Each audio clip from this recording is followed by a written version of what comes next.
Bien-aimé, bonjour. Soyez bénis, mon ami. Que la grâce de l'Éternel Dieu, la miséricorde de l'Éternel Dieu vous visite là où vous êtes. C'est vrai, mon ami. Je viens encore préciser une chose par rapport au retour de Yehoshua HaMashiach. Mon ami, écoutez-moi très bien. Cette parole est tellement sérieuse. Et je vous demande, bien-aimé, de prendre cette parole au sérieux. Le retour de Yehoshua HaMashiach est tellement compté, est tellement proche. Yehoshua HaMashiach, il est en position de marcher, de revenir sur la troisième planète Terre afin de récupérer son peuple, ses rachetés, ses fidèles, ses enfants.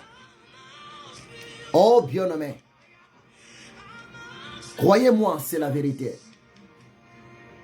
Chaque 2000 ans, il se passe quelque chose dans le monde. Chaque 2000 ans, il se passe un événement extraordinaire dans le monde. Croyez-moi, c'est la vérité. Chaque 2000 ans, vouloir ou pas, l'Éternel Dieu, il y manifeste sa gloire. Exemple, au temps de Noé, c'est dans l'espace de 2000 ans, au temps de Noé, l'Éternel Dieu, il avait détruit la terre. Il avait détruit les habitants de la terre à cause de leur méchanceté. La pluie était tombée pendant 40 jours et 40 nuits. C'était seulement 8 personnes que l'Éternel Dieu, par sa grâce, par sa bonté, par sa miséricorde, il avait épargné à la condamnation, à la punition mortelle sous forme d'une grande pluie que la Bible utilise le terme déluge. Noé était sauvé, épargné. Sa femme était sauvée, épargnée. Les 3 enfants de Noé et aussi, ils étaient épargnés, y compris les 3 femmes des enfants de Noé, ils étaient épargnés. Le reste de la population du monde, ils étaient tous, s'il vous plaît, détruits à cause de la présence de la pluie. Et croyez-moi, notre Dieu est fidèle à sa parole. Mais au temps de Noé, l'Éternel Dieu, il avait utilisé son prophète. Pendant que Noé construisait, pendant que Noé fabriqua l'arche selon les instructions de l'Éternel Dieu, bien-aimé, Noé, cet homme de Dieu, le prophète, il avait prêché la repentance à sa population. Il avait prêché la repentance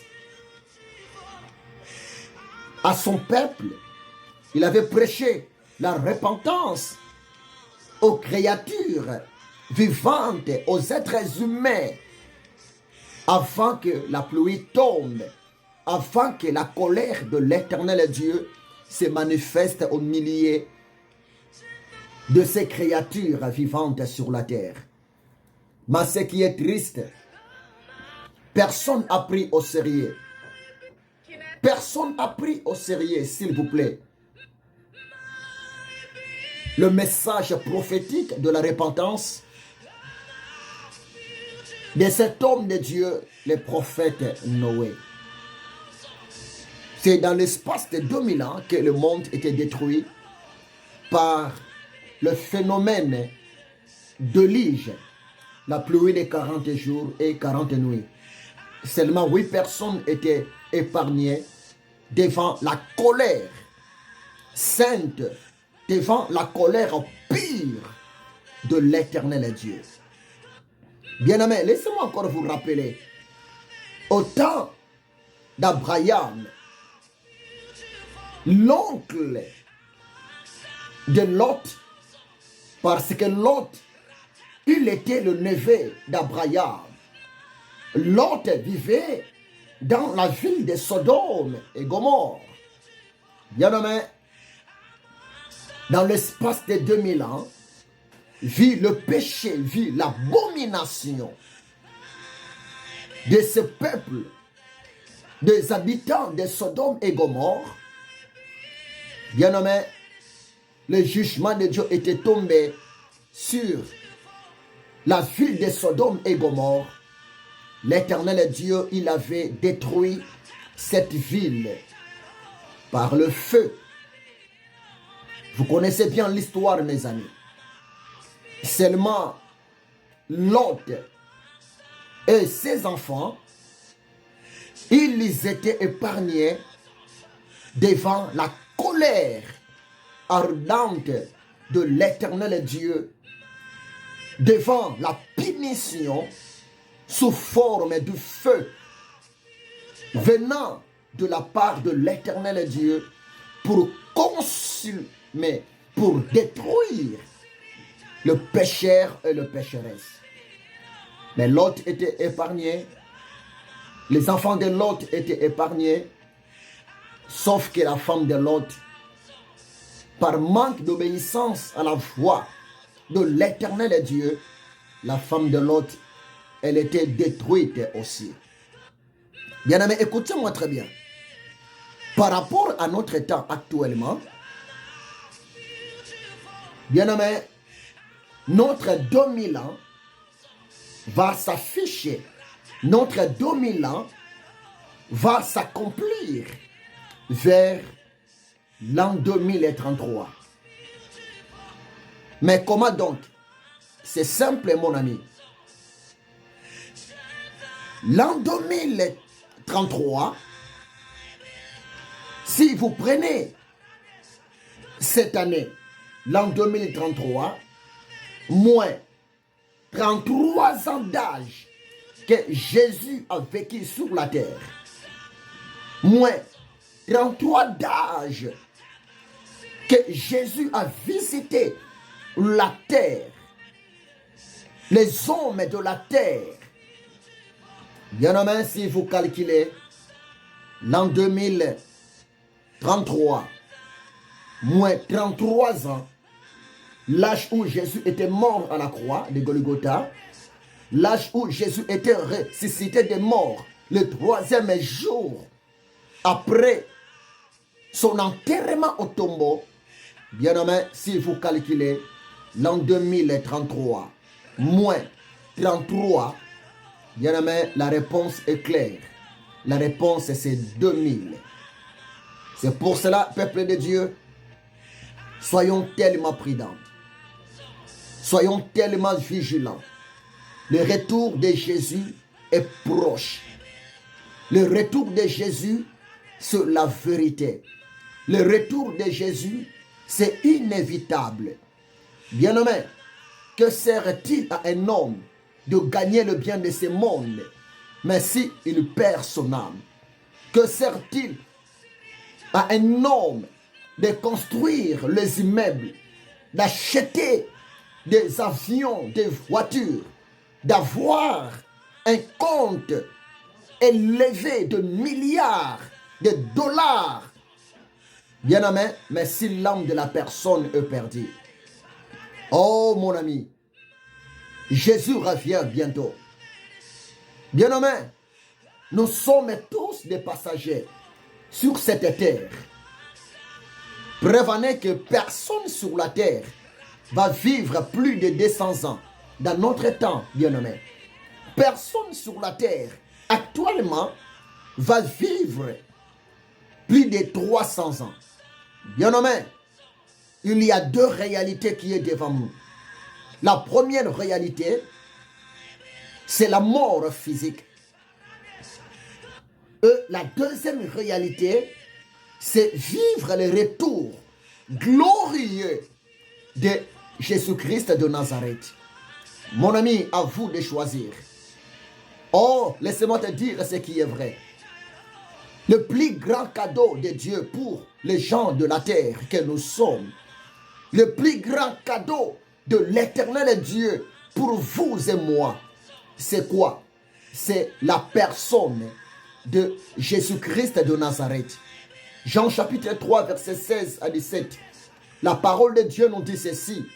Car Dieu a tant aimé le monde, il a donné son Fils unique, Jésus-Christ de Nazareth, afin que quiconque croit en lui ne périsse point, mais qu'il ait la vie éternelle.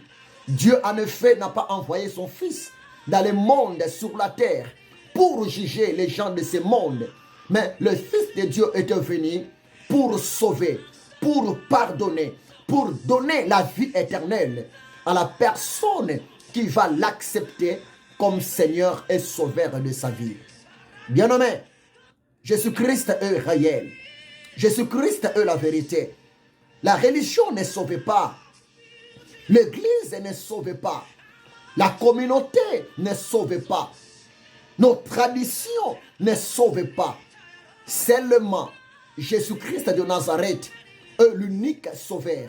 Lui seul, Jésus, il a le pouvoir, il a de la possibilité de sauver quelqu'un, de pardonner le péché de quelqu'un, de donner de la vie éternelle à quelqu'un. La seule condition, acceptez-le comme Seigneur et Sauveur personnel de votre vie et vous serez complètement sauvé. Si vous lisez Jean 14, verset 6, Yahushua Hamashiach a dit, il est le chemin, il est la vérité, il est la vie, car nul ne peut venir au Père que par lui, Yahushua Hamashiach. Oh bien-aimé, qu'est-ce que vous attendez? Vous attendez quoi? C'est le moment, bien-aimé. C'est le moment, s'il vous plaît, de retourner, de chercher la face du Sauveur, Yahushua Hamashiach. C'est le moment, bien-aimé, de prendre au sérieux votre vie. C'est le moment, bien-aimé, de prendre une bonne décision, d'accepter Jésus de Nazareth, de marcher dans la crainte de Dieu, de marcher dans l'obéissance de la parole de Dieu et de vivre dans la vie de la sanctification. Croyez-moi, c'est la vérité. Vanité de vanité, tout est vanité. Tout passera, bien-aimé. La terre passera. Les cieux passeront. Le bien de ce monde passeront. Mais Jésus-Christ de Nazareth est le même hier, aujourd'hui et éternellement. Il veut te sauver. Il veut te pardonner. Il veut te donner de la vie éternelle. Il veut qu'un jour, nous soyons ensemble avec lui dans son royaume.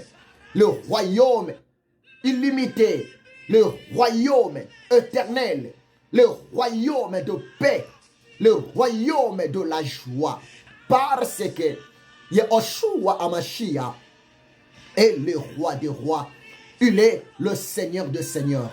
Il revient bientôt, bien-aimé. Prenez au sérieux cette prédication. Prenez au sérieux ces messages. Job 33, 14 dit ceci. Dieu parle cependant, tantôt d'une manière, tantôt d'une autre. Soyez bénis. C'est votre humble serviteur, l'esclave de Yahushua Hamashiach, le prophète Ézéchiel. Que Dieu vous bénisse. Amen.